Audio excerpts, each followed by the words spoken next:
They tried to silence him. They tried to arrest him. They even tried to kill him. But instead, they created one of the largest empires in African history. This is the true story of how a quiet Islamic scholar named Usman dan Fodio turned a royal conspiracy into a revolution that destroyed kings. And what followed still shapes northern Nigeria today. In the early 1800s, northern Nigeria was ruled by powerful Hausa kings.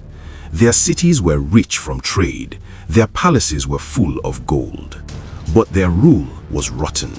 Taxes were crushing, justice was for the rich, Islam was practiced in name, not in truth. And in a small Fulani town called Degel, a scholar was watching it all. His name was Usman dan Fodio. He was not a warrior, he was not a prince, he was a teacher. But his words were more dangerous than any army. Usman traveled town to town preaching something radical. That rulers must obey Islamic law, that corruption was haram, that people had rights.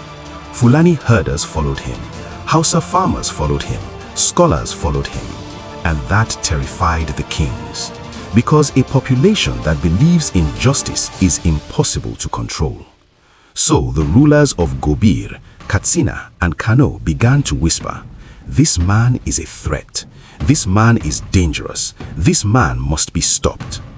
Worst of all, the king of Gobir was Yunfa, Usman's former student, and Yunfa chose power over his teacher. The palace moved quietly. Usman was accused of treason. His followers were arrested. Fulani communities were raided. Preachers were beaten. Then came the final plan, to capture Usman and silence him forever. But the plot failed. Usman escaped Degel in 1804, and that escape changed African history. Because from exile, Usman dan Fodio made a decision. If kings would not accept reform, then kings would be removed. Usman declared jihad, not against ordinary people, but against corrupt rulers. And the response was explosive. Tens of thousands joined him. Fulani warriors, Hausa peasants, Islamic scholars. This was not just an army, it was a movement. City after city fell. Old kings were overthrown. New leaders called emirs were installed.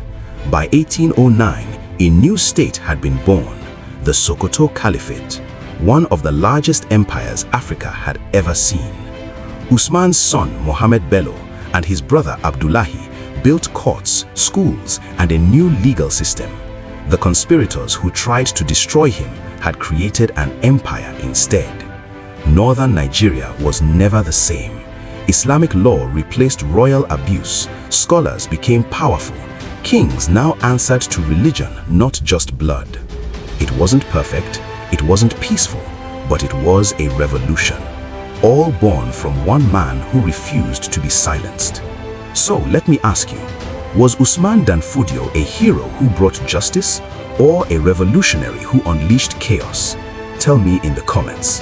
And if you want more real African history they never taught you, subscribe to this channel and join the movement, because Africa's true stories are just beginning.